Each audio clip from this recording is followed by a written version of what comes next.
All right, good evening, and welcome to Silos Napa. Give yourselves a hand for having excellent taste in music. Thanks for joining us. My name is Roman Guzman. You can hear me if you happen to be in the Modesto area on the river, 105.5 in the mornings, or krvr.com. I don't have really anything to do with this show other than I really wanted to see Stu Hamm. Yeah, and plus it's 100 degrees in Modesto, so I was happy to be here. Listen, I also want to take just a second to, there's a couple of folks that work really hard to give us really cool things to do.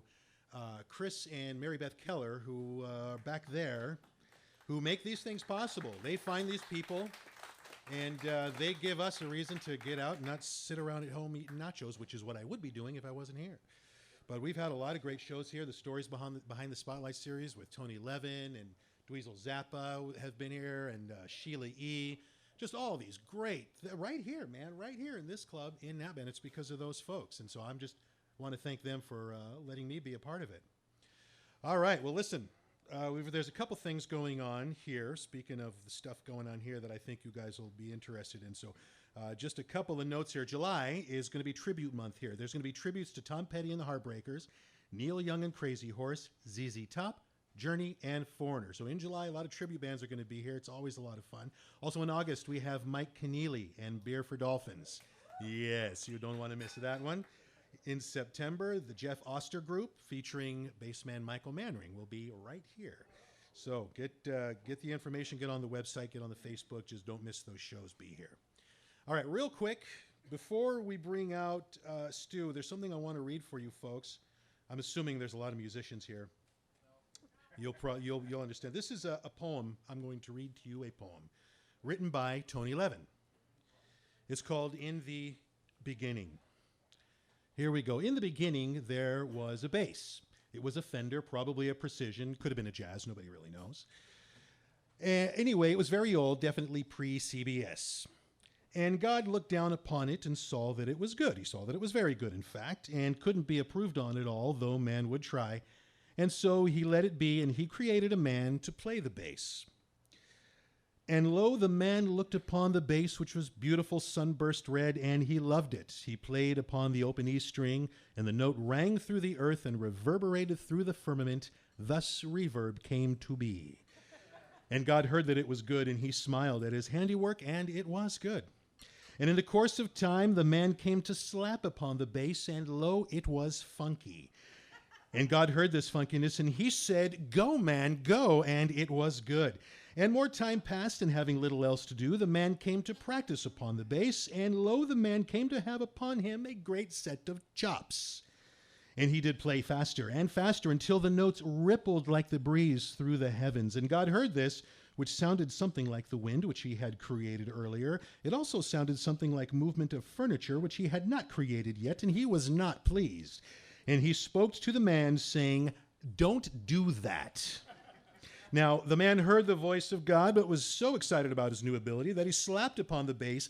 A blizzard of funky notes, and the heavens shook with the sound, and the angels ran about in confusion. Some of the angels started to dance, but that is another story. And God heard this. How could he not hear it? It was very, very loud, and lo, he became bugged.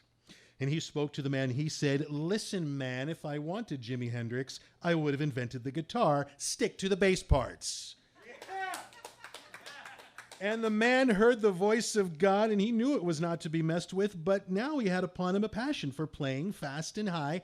The man took the frets off the bass that God had created, and the man did slide his fingers upon the fretless fingerboard and play melodies high upon the neck. In his excitement, he did forget the commandment of the Lord, and he played a frenzy of high melodies, blinking fast licks, and the heavens rocked with the assault, and the earth shook, rattled, and rolled. Now, God's wrath was great, and his voice was thunder, and he spoke to the man, and he said, "Okay for you, pal, you have not heeded my word. Lo, I shall create a soprano saxophone, and it shall play higher than you can even think of.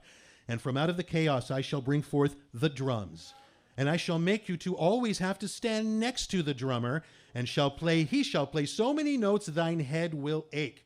You think you're loud? I shall create a stack of Marshall guitar amps to make thine ears bleed. And I shall send down upon the earth other instruments, and they shall be able to play higher and faster than the bass. And for all the days of man, your curse shall be this, that all the other musicians shall look to you, the bass player, for the low notes. And if you play too high or too fast, they shall say, wow, but they shall really hate it. And they shall tell you that you are ready for a solo career. And they shall find another bass player for their band. And for all your days, if you want to play the fancy licks, you will have to sneak them in like a thief in the night. And if you finally do get to play a solo, everyone shall leave the bandstand and go to the bar for a drink. And it was so. In the Beginning by Tony Levin. Ladies and gentlemen, please join me in welcoming Stu Hamm.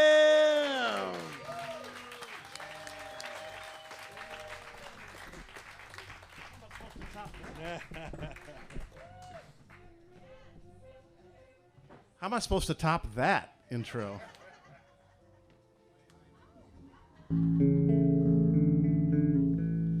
Hey, what's up? My name is Stu. How do you do? Very pleased to be here. And so nice to see so many familiar faces here tonight. Last Saturday, I was in New York City playing the Iridium Jazz Club with Chad Wackerman and Alex Skolnick. I must say it was a little more beautiful here in Napa today. But super happy to be here. So I'm just going to do what I do and play my bass. I'd like to start off, thank you very much. I'd like to start off with an old English drinking song that was popularized by Jimi Hendrix.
You know, I'm as patriotic, red-blooded American as anyone else in the room, as far as you people know. But the real reason that I got asked to learn that version of the song was many years ago. I got asked to play the national anthem at a Warriors game during the Run TMC games era, and I've never been so nervous in my life.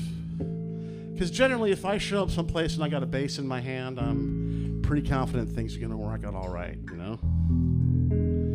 But I walked out at the, I don't know what they called it then, the Oakland Arena, and I realized there was 27,350 people who had paid not to see me play bass. And right before I went out there, I had this little mind worm where I realized I could start playing anything I wanted. I could walk out there and start playing, theme to Star Trek. And they'd have to pull me off, and I'd be on SportsCenter and everything, and it would be great. And I was so nervous. I got out there, and my legs hurt for about a week after that. I was so nervous, but it went well. I had a beer with Don Nelson after the game, and the main thing is that the Warriors won that day. So you can blame me for the start of that whole thing.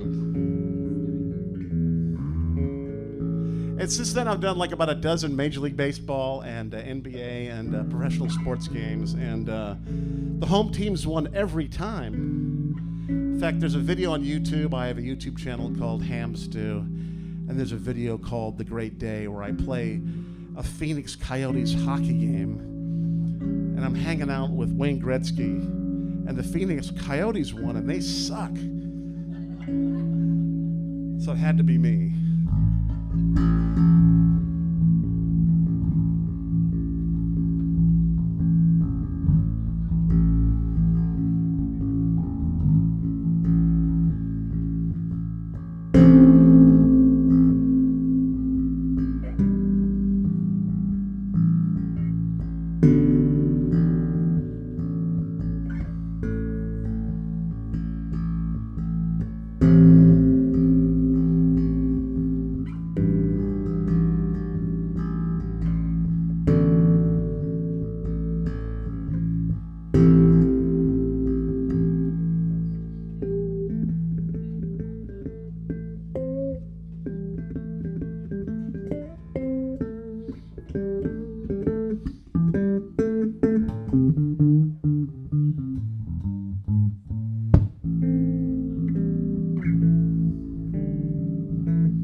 That's just the old Star Spangled Banner, We Will Rock You solo bass medley that everyone's playing these days. Usually when I tour around, the intro for this song I talk about is I don't know what the laws are in any state, but the laws here in California are very liberal. So if you have your medicinals or your recreationals, now would be the time to whip them out.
There's a version of that on my last record that features the great Carl Verheyen on the guitar.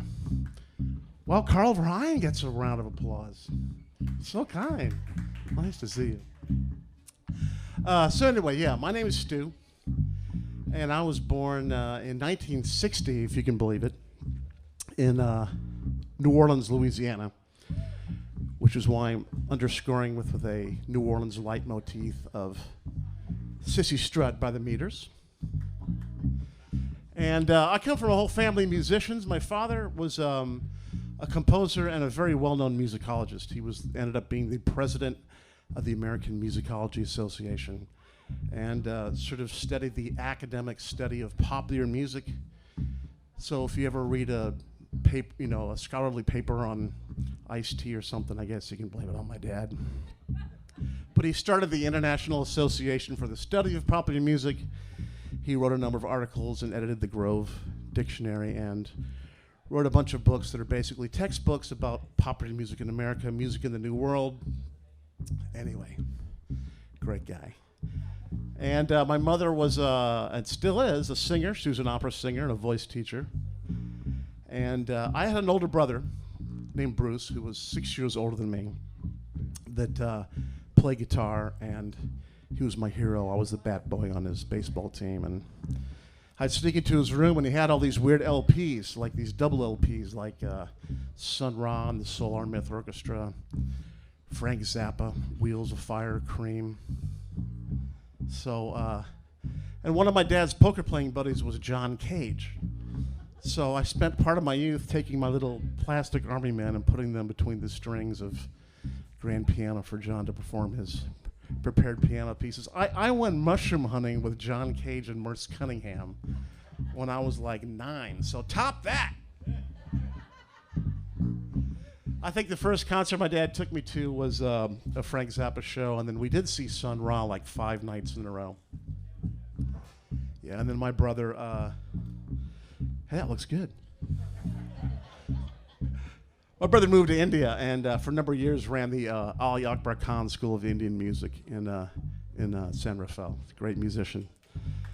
I have another brother, but we don't talk about him very much. He teaches Chinese literature at the University of Washington.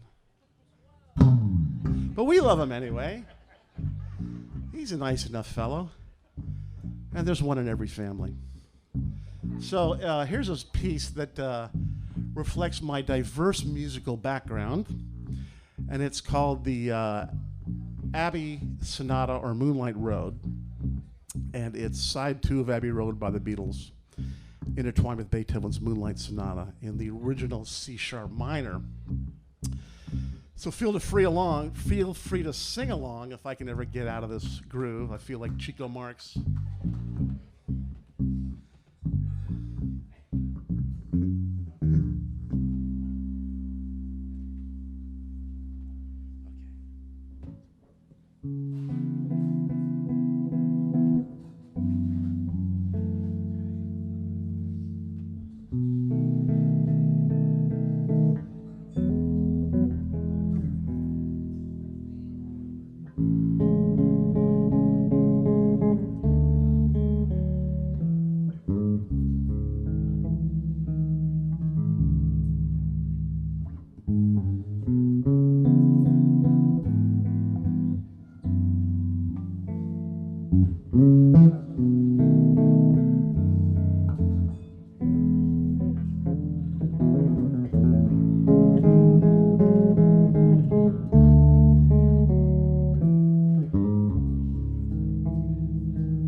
When I was, there's going to be a quiz on my personal history, by the way, at the end of the night. When I was 3, my family moved to Champaign, Illinois, which is the land of opportunity if you're a tractor, by the way. That's right. But it was there that I started to play bass. People always ask me why I play bass, and there's 3 stories, and they each have a little bit of truth in them, so I'll let you pick whatever you want to believe. So when I was like a 13-year-old red-haired geek, kind of pudgy, I played flute in concert band, for God's sake. We get the crap kicked out of me. So my role model in 1973 for pudgy red-haired geeks was, of course, Danny Bonaducci.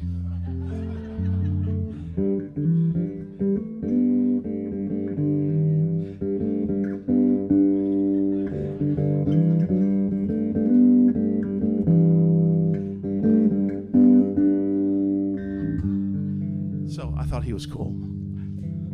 And I got to meet Danny, by the way, at a radio station, KOME in San Jose. Anyone remember KOME, Blaze in the Morning? We did this morning show like 7 a.m. and he was shit-faced, man. He was just, it was right after that whole transvestite thing.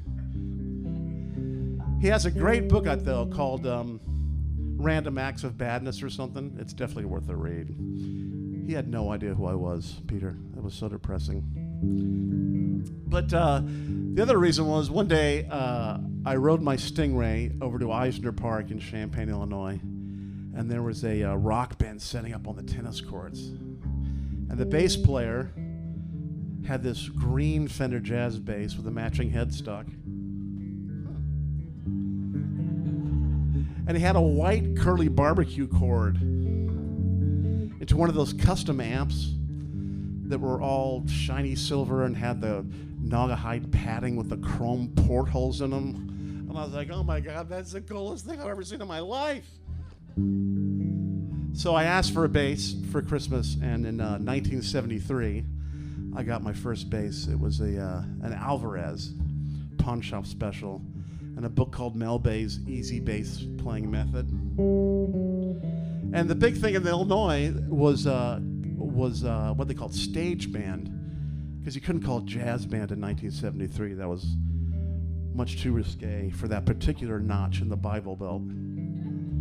But I actually learned to play bass by playing upright bass and reading changes through playing big band charts, which was a great experience. And then when I was 15, my dad, we moved to a small town in Vermont.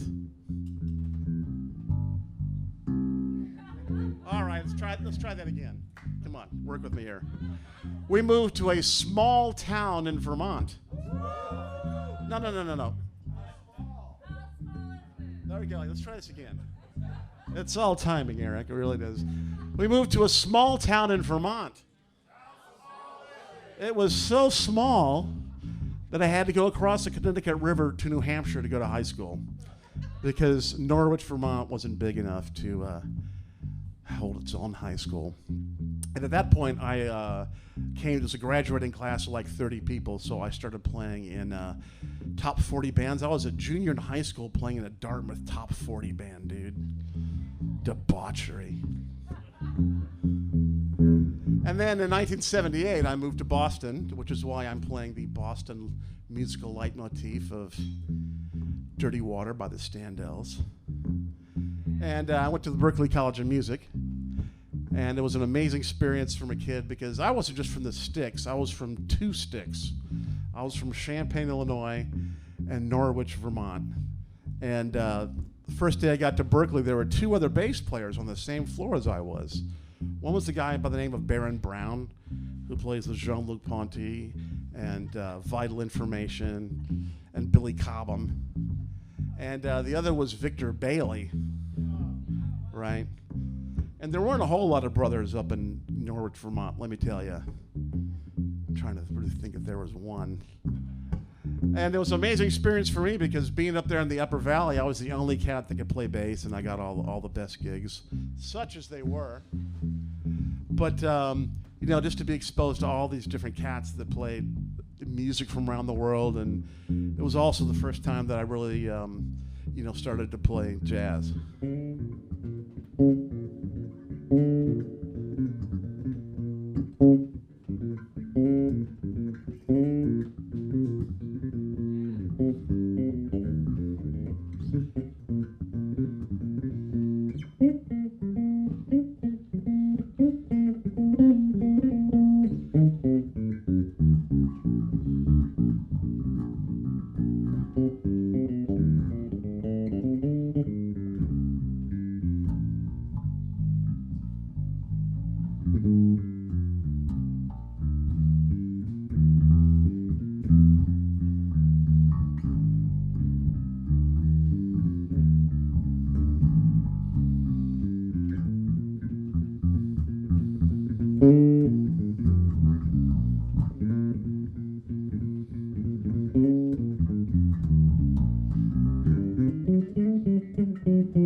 But a couple other really profound things happened to me when I was going to Berkeley, besides just meeting these incredible musicians. The second day I was there, I heard people telling stories about this guitar player.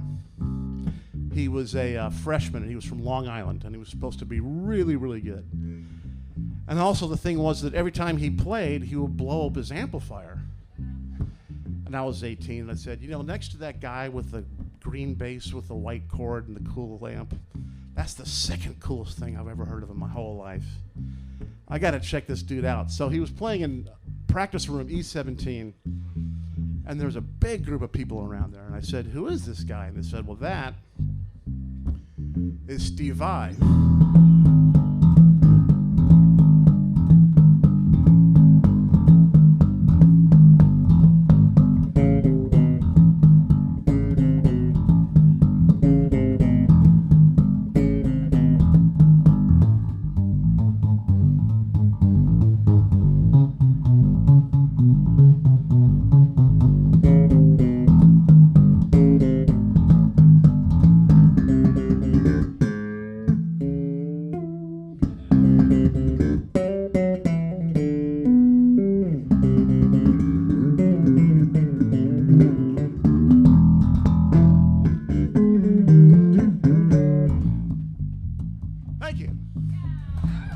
That's how I met Steve Vai.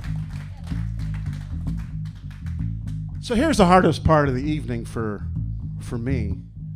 Here's how we see how long I can vamp in 7/8 and speak English legibly at the same time. So Steve and I had a couple bands, one called Morning Thunder and one called Axis. And I played on Steve's audition tapes for Zappa. And he sent them to Frank and ended up getting the gig and moving to California. I went on the road with an Elvis Presley impersonator. L. John. His name was John LaFrancis, so they called it L. John. Get it? That's so stupid, right? Awful. But the drummer was so cheap in that band, he couldn't afford a Syndrum. You remember Syndrums? So he had a microphone, so when we play, ring my bell, ring my bell. He'd just hit the toms and go, doo, doo. Marcel Dion. If he ever calls you for a gig, beware. But, so I did that for a while, and I eventually quit the Elvis band in a dispute over money or a woman. And I was living in Boston, and I was working at the McDonald's by Fenway Park. And I dropped out of school, and I was doing some gigs, but had my bass stolen because my roommate was passed out while these guys came in and stole all our gear, and just awful. So at that time I was gonna give up. I was gonna move to DC and live in my mom's basement and get a job in a shoe store. You know, size 12, I can do that, yeah, you know. Thank you, Spinal Tap reference. Thank you very much.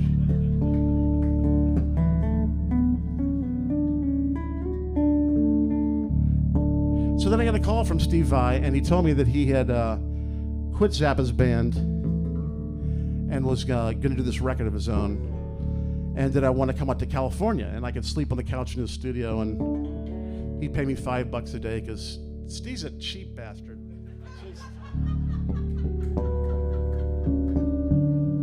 Probably why he's so rich. I don't know. $5 a day. So I thought about living with my mom or moving out to California, and, you know, that's a whole other kind of thing, talking about my mom, so we'll steer clear of that. So I literally got on a Greyhound bus with my Fender Jazz bass and my PV Century amp and a suitcase full of clothes, and took a bus to LA. And since then, I've lived in California all my life. Apparently, I lived in LA during the 80s, because there's photographic evidence of this really skinny dude that looks like me with this really frightening look in his eyes, wearing like pajama pants and gloves that had no fingers in them. And, you know, you've seen those pictures. We were all there. And then I spent 20 wonderful years in San Francisco, and then been back down in the hellhole that is LA for the last 4 years or so. But the point of it is that I've been so fortunate in my career to travel the world. I'm not going to say lucky, because it came through sheer hard work and determination. And believe me, I've practiced and worked my ass off. But I've been so fortunate. I've been like everywhere in the world, and I met people, and everywhere you go, people are just fantastic, man. I'd go anywhere. I'd go to Beirut. I'd go to Mogadishu tomorrow and play if I had the chance. But this song is about my favorite place on the planet Earth. And I'm sure a lot of you have been there. So what you do is you take the Golden Gate Bridge north, right? And you get off at the Stinson Beach exit. And you go through Mill Valley, which is like Mayberry on Xanax. No one gets that joke outside of California. And, you know, you go by Muir Woods, and you go by the Pelican Inn, which has, you know, Guinness on tap and pretty good fish and chips. And you go by Muir Beach. And then you go up the hill by Sea Cliff, and there's a parking lot that says Muir Beach Overlook. You ever been there? Anybody know what I'm talking about? And there's a parking lot, and there's a bit of land that goes out in the Pacific, about 1/8 of a mile, with a crow's nest at the end.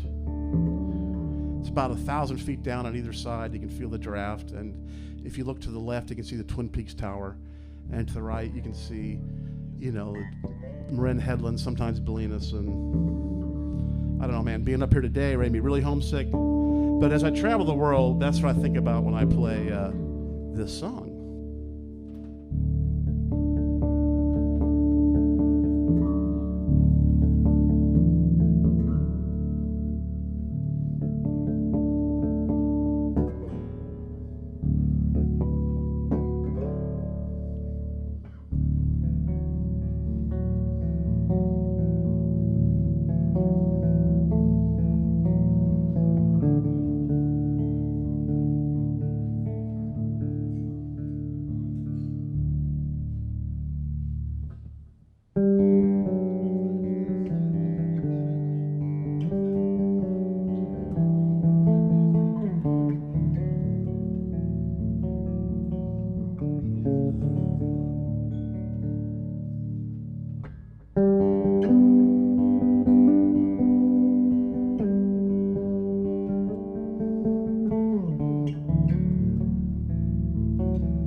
want you all to, before you go to bed, say a prayer and be so thankful you live in California. Seriously. Hate to get all choked up there, but so fortunate. So, the other big thing that happened to me in Berkeley was that you got to understand, I was coming from high school big bands. So I thought that Maynard Ferguson was cool and that Miles Davis played wrong notes. So, on November 8th, 1978, my roommate gave me a ticket to go see a band called Weather Report at the Orpheum Theater in Boston. And, I'd heard their early stuff, I Sing the Body Electric, from my brother's record collection. The really out stuff with Alphonse Mouzon and Miroslav Vitus and stuff. But I'd never heard of Jocko. This was 1978. There's a great video floating around of them in Germany, I think Mannheim. Saw them about 3 weeks after that. Trio with Peter Erskine. And, man, for the younger generation, it's impossible to even explain what Jaco Pastorius did to the bass and to all bass players. Because he did sort of what Hendrix did to the guitar, which is destroy all preconceived notions about what could be played. And when you go back and listen to him, I was fortunate enough to, I saw Weather Report once, I saw the Joni Mitchell Shadows and Light tour 3 times. Man. And that live Joni Mitchell record is just Jaco's greatest playing. There's no Pro Tools, there's no pitch correction. Those are people playing music, and anyway, I digress. But it just absolutely changed my life. So I went home after seeing him, and I ripped the frets out of my bass and didn't bathe or wear underwear for a couple months, and put my hair in dreadlocks and tried to be like Jaco, like we all did. And I tried to steal as much of his music as I could. So, of course, he had this piece with Hall Harmonics called Portrait of Tracy. right? So we'll back up. When I was a senior in Hanover High School in New Hampshire, I had a girlfriend. Tonight we'll call her Anne. And when I went to Berkeley, you got to realize at Berkeley, there were, at the time, you could get an engineering degree on a 4-track. And there were 2 girls. There was that flute player and that lesbian drummer, and that was it. And that was like, that's all I remember. So Anne went to some bullshit liberal arts college in the Midwest. Did I say that again? Well, anyway. So I'm living in the dorm, and I get a call from her, and she says, "Hey, I want to see you. You got to come to see me." I think it was Oberlin, Ohio, or Westland, something. So I hitchhiked up to my dad's house in Vermont and borrowed his orange VW Beetle. Took a hit of White Cross speed and drove 40 hours to Ohio. And it was one of those days, you're in the Midwest and it's just so flat, and you're waiting for the sun to come up, and it's cloudy out and the sky looks like it's about 3 feet over your head, and it's so gray the sun never really comes up. And so I got there and she said, "Well, I didn't want to tell you over the phone, but I have a new boyfriend and we need to break up." So I drove back to Vermont. All the speed was gone too. It was awful. Disappeared somewhere. And I hitchhiked back down to Berkeley and had a little party where we burned all her pictures. And because I wrote this song about her, and I called it Portrait of Anne. So I renamed the song. I renamed the song from Portrait of Anne to Anne, You Bitch, I Never Want to See Your Face Again As Long As I Live. And it goes a little something like this.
She ended up being like a corporate lawyer, too. It was awful. But so the amazing thing that Jocko told you was that to sort of change the way everyone thought about the bass. Because the bass, I'm going to explain why to you. How many bass players do we have in the crowd, by the way? Raise your hand. That's good. Kat, you don't play bass at all? Okay. All right. Well, raise your hand. Anyone here who ever lived with your parents? Raise your hands if you ever lived with your parents. Thank you very much. Thank you. Good to know you're listening. Well, I'm going to explain to you why the bass is the coolest and most important and most powerful instrument in the band, right?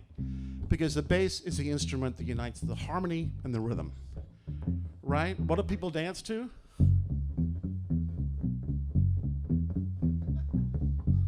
Right? How cool is that? And if you ever get paid to play this, then you win, by the way.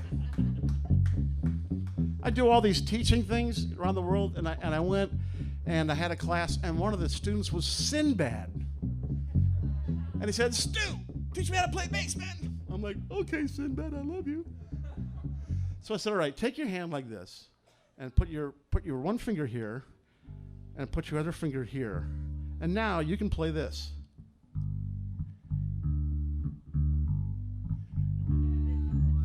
And everyone in the world knows what you're playing, right? How cool is that? Just 2 notes, and you're hearing a whole song in your head, right? And the bass is what establishes the tonality. Because if I ask my keyboard player to play these 3 notes, C, E, and G, thank you, and I play a C, it's a major chord, and everyone's happy. Now, if they play the same 3 notes, and I move my hand down 3 frets to an A, it's an A minor 7 chord, and we're all sad. In this finger, I have the power to decide if a room full of people are happy or sad by moving it 3 frets. That's incredible, right? It's the most powerful thing in the world. And and I'm so lucky that I came from an era. I mean, you honestly wouldn't believe it, man. The electric bass was invented like 68 years ago. And I've been playing bass for 45 years, right? And when I grew up, like, no one slapped, no one tapped, no one played harmonics. I remember hearing Chris Squire go, like, what is that? Those are notes. What are they? You can't play that on the bass, right? And then I heard, well, wait, what were those 2 notes at one time on the bass? You can't do that, right? Amazing. And then I heard Jeff Berlin play jazz, and the whole thing changed, right? So, for better or worse, so again, I never thought of the bass as a solo instrument. And even though my favorite thing to do is to listen to one person play an instrument. My best friend in the world and muse, and the only person I have daily contact with, is Glenn Gould, the Canadian piano player. I don't know if you know who he is, but I listen to Glenn. We have a relationship every day. And he is certainly the greatest musician. And I played piano for many years when I was growing up. So after seeing Jocko, I started to think, well, shit, man, maybe there's more you can do. So I took some of my piano repertoire, Gershwin's Prelude No. 2. I could play the first part. Hang on. Right? But then get the second part. I couldn't figure out how to play it. So at that point, I was playing with Steve Vai, and it's right when Van Halen was really popular with Eruption.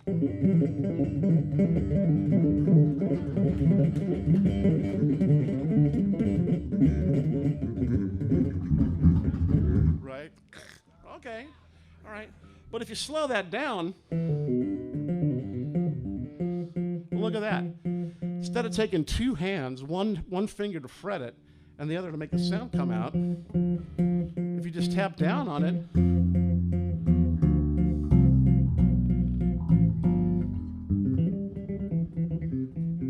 bing, right?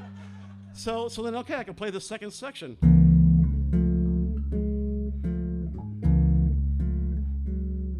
Right, and then I went and I tried to work on all my piano repertoire.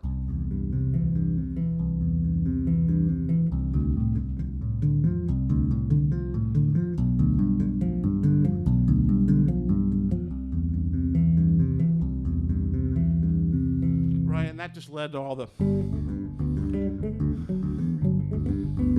all that nonsense. But so I didn't invent this style of music, but I was there when it happened. And you think about it, the amazing thing is that, again, when I was like 17, no one played bass that way, you know. And in my lifetime, all of a sudden, here comes Stanley Clarke, here comes Jaco Pastorius, you know. And now, I was in Korea teaching a class on solo bass at a high school, right? I'm not sure if that's right or not. But now think about it. If you're a 16-year-old bass player, you're expected to know how to slap and tap a little bit and play chords and harmonics. That did not exist, I'll charitably say, a generation ago when I started playing bass, right? So, and since it exists, there's not a lot of pedagogy or music for it. So on the latest record, Plug, I decided to write an 8-piece suite for solo electric bass. And every piece utilizes a different technique to make it interesting. Because if someone told you, you know, this show is going to be me and a bass and just a couple effects, and, you know, people would think, how's that going to be interesting? Well, it's pretty interesting, hopefully, right? Because, well, what I'm trying to do is tell stories, right? Every piece that I write is about something. It's about a place I've been or a meal I've had, most usually a book I've read. And these different techniques allow me to use more interesting vocabulary to tell a better story. Because if the story you're trying to tell in the bass solo is, look how fast I can play E minor funk, you know, Mark King wrote that book a while ago, and it was still interesting, but it gets a bit redundant. Because I have all these different techniques, and they don't become a song until I name it, until I know what it's about. I'll give an example. Here's how my brain works. So there's a guy named Percy Jones who played with Brand X. The first guy I know who slid harmonics. Right, and you hit the fundamental harmonic. Right, and you move it around. So, here was some music theory part. If you play the 12th fret harmonic on the A, D, and E string, what chord do you have? An A sus, Mr. Hamm. That's correct. An A sus chord. Very good.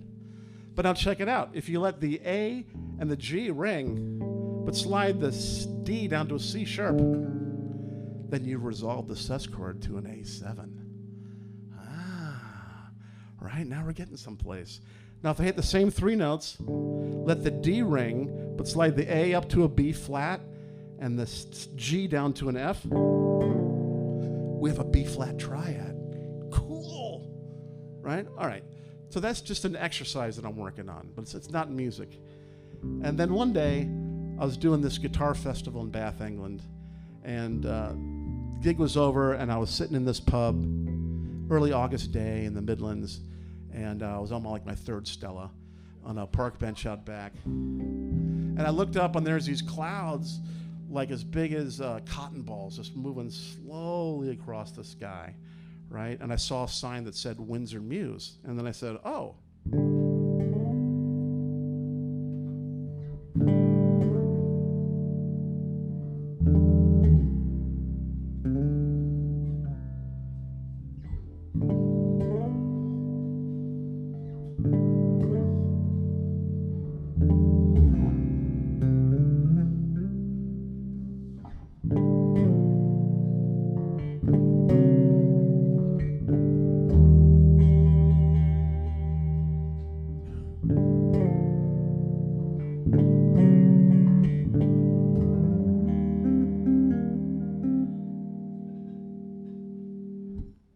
That's how you write a song.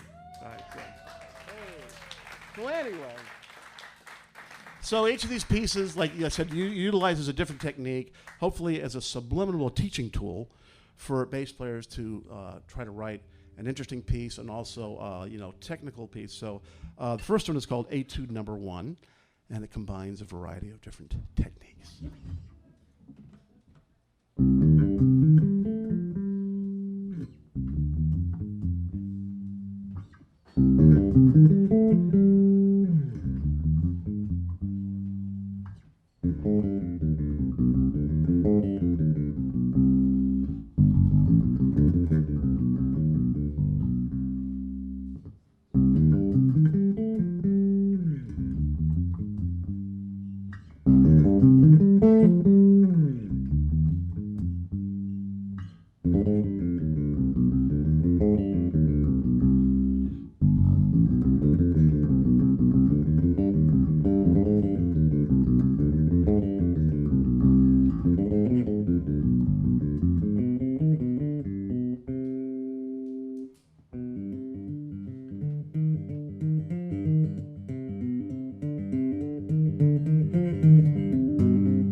So, when I was living in L.A., playing with Steve Vai's band, he decided to quit Frank Zappa's band, and he joined this band called Alcatraz. Raise your hand if you know that Steve Vai replaced Yngwie Malmsteen in Alcatraz. Thank you, Eric Barnett, by the way. Thank you.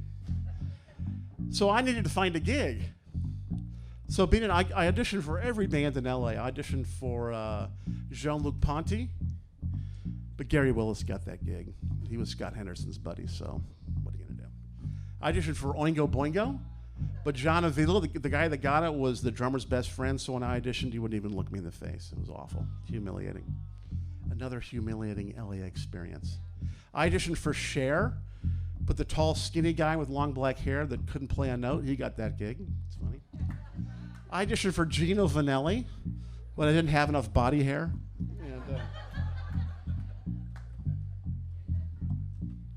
And then the capping point for me was that I auditioned for Weird Al Yankovic, and the gig was the opening slot on the Monkees reunion tour. And I didn't get that gig either, so I figured out I had to find an alternative method of creating a career in music.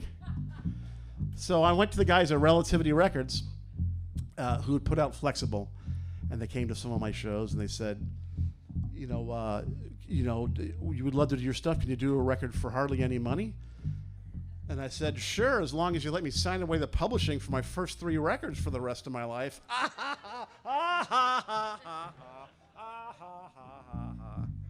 Rule number 1 is hire a lawyer.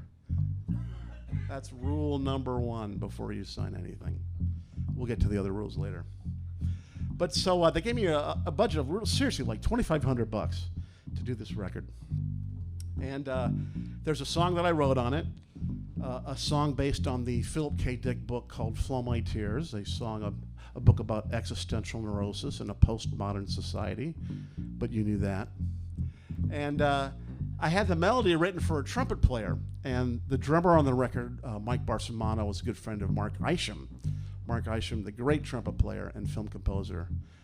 So I got in touch with Mark, and he loved the track, and he wanted to play on it. But he said he could only do it if he could record it at his studio, and we needed $50 to pay his engineer. And I didn't have $50.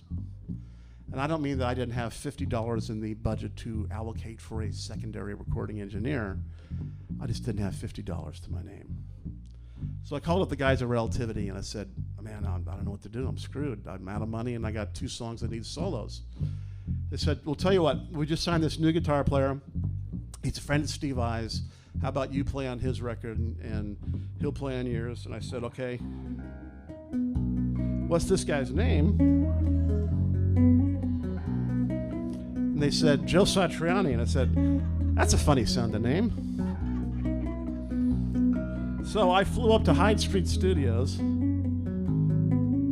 and met Joe, and we've done a few gigs since then.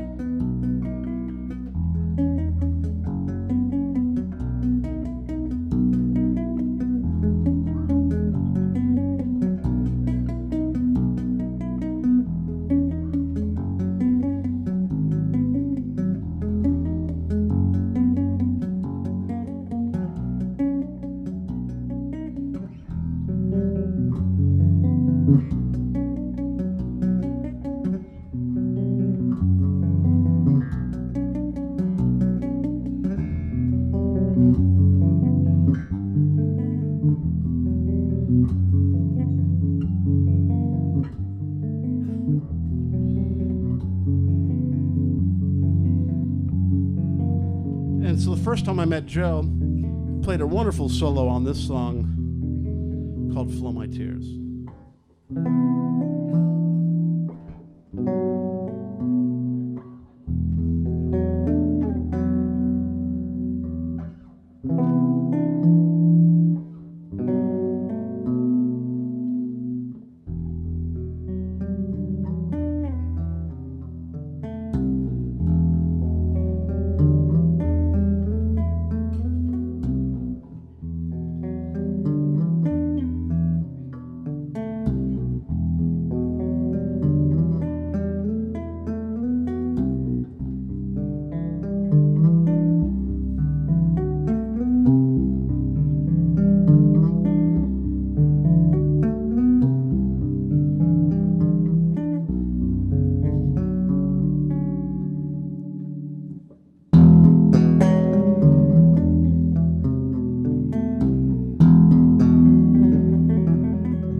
Hey, I finally stopped. If I could just get an assistant to come up and hydrate me while I'm playing, I could do it continuously. Anyway, so I've got the usual. I'd like to point out, really, Mary Beth and Peter Keller have been great for having us here. It's a wonderful new club. It's gonna every musician in the South Bay. Got some good friends in the crowd. Mr. Eric Barnett over there, of the band Points North. Great band. I had the real pleasure of playing with them a couple times, and it was great. It's got great fans. And Kat McLean over there. Say hi to Kat. We recorded a wonderful tribute to Dr. King a few years ago, and I'm sure all of them will be playing here. And I've got the usual. I've got the new CDs. I've got the old CDs. The one just outside of Normal's got Going to California. It's got Satriani, Robert Fripp, blah, blah, blah, blah, blah. All the instructional courses. Special sale today on Bass Basics, which is a beginner's bass course. It's like how I would have taught my daughter if she hadn't turned 16 at that particular year. But it's good stuff, and I'm going to be hanging out. You want to hear a new song that I'm working on that's really stupid? All right.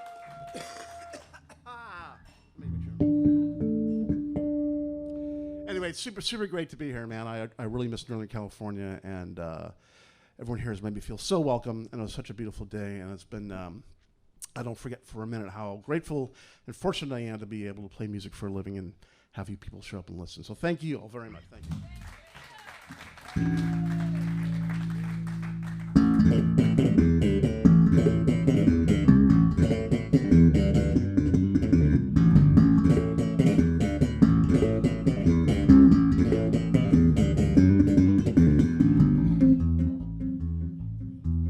We got to get to the jokes first, though. All right, what has 3 legs and 1 asshole? A drum stool.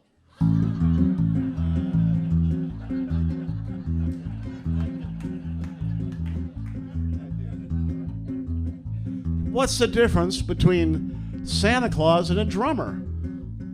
Santa Claus has gifts. I'll spread the love around. All right. So a bass player walked by a bar. No, he didn't. No, he didn't. All right. So have you heard about music therapy? When I lived in Santa Monica, it seems like all my friends' wives and girlfriends worked in the music therapy industry. But this is music therapy for me, the artist. It saves me hundreds of dollars in therapy sessions. And it's a song about strife. And a lot of people have written songs about trouble and trouble, but strife seems to get the short shrift, right? So I figured I'd write a song about the strife in my life. Well, I stopped sucking my thumb when I was 9 months old. I'd outgrown such childish behavior, or so I was told. I've put a lot of things in my mouth since then, and most of them are pretty dumb. But sometimes at the end of the long day, you know what? I miss my thumb.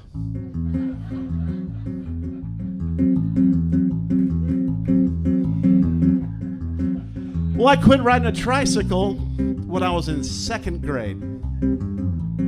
My parents took off the training wheels and brought me a shiny red Stingray with a banana seat. And when I was learning to ride a 2-wheeler, I must have skinned my knees 1,000 times. And every time I get a new scab on my elbow, you know what? I miss that tricycle of mine. But you know the one bad habit that I outgrew, that I swear to God I have no desire to ever go back to? Well, honey, that's living with you.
Well, thank you very much.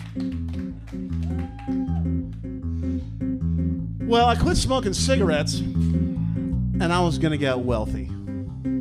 Healthy. But all that money I saved buying cartons of Marlboro Reds was going to make me wealthy. But every time someone cuts me off in traffic, or I get another friggin' bill in the mail, the only thing I want to do is go in the backyard and spark up a nail. Well, I had to give up drinking, finally, after that incident last December. But it was one hell of a night, if only I could, remember. And I'm a much better person now. That much is clear, but when I get off stage and sign a few autographs, all I'm going to be thinking about is a shot and a beer. But the one self-destructive, soul-crushing, sadomasochistic bad habit that I give up, that I swear to God I have no desire to ever go back to, well, Buttercup, that's living with you.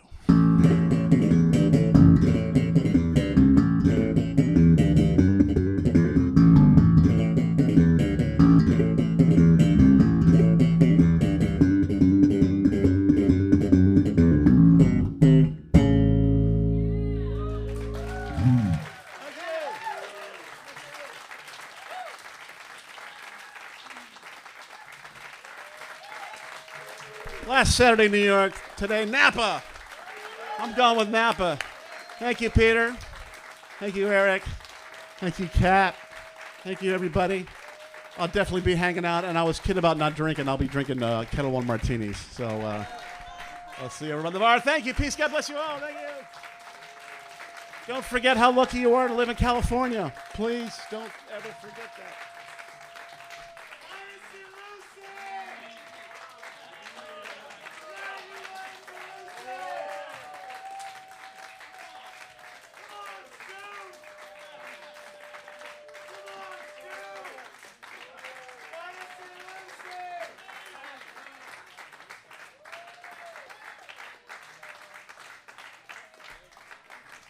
I don't know about you guys, but I think maybe one more.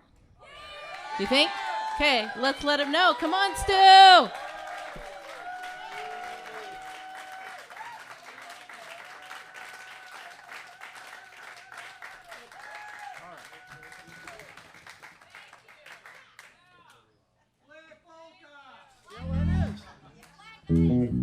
There actually is a polka on the latest record.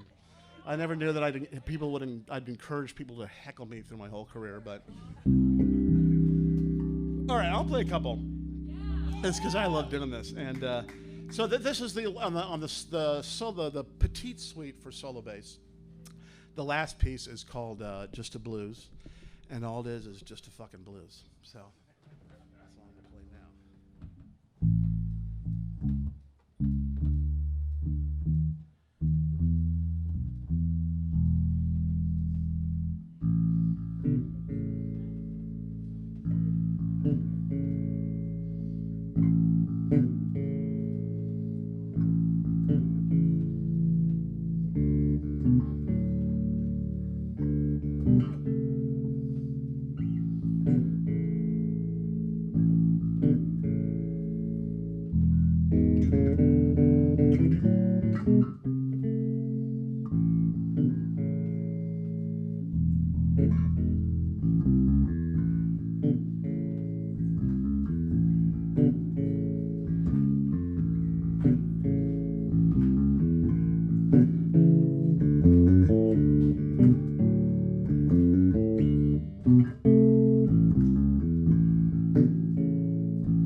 You know, if I could do the Snoopy dance while I played this, that would be hot shit.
Guy walks into a bar and he says, I'll have 3 martinis.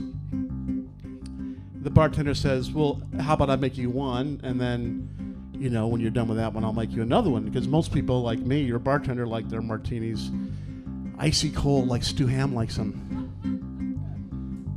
The guy says, hey, buddy, just do your job and bring me 3 martinis, okay? So the bartender says, all right. Next day, the guy walks in and says, hey, buddy, can I get 3 martinis? Bartender says, sure, but let me ask you something. Why? The guy says, well, I've got 2 brothers. They both live in Boston. And whenever we get together, we have martinis. And when they're not here, I like to have martinis just as a sign of solidarity. So the bartender says, okay, 3 martinis coming up. About a week later, the guy walks in and says, I'll have 2 martinis, please. Bartender says, hey man, I don't mean to pry, but your brothers, are they okay? The guy says, my brothers are fine. I just quit drinking.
Thank you all. Good night.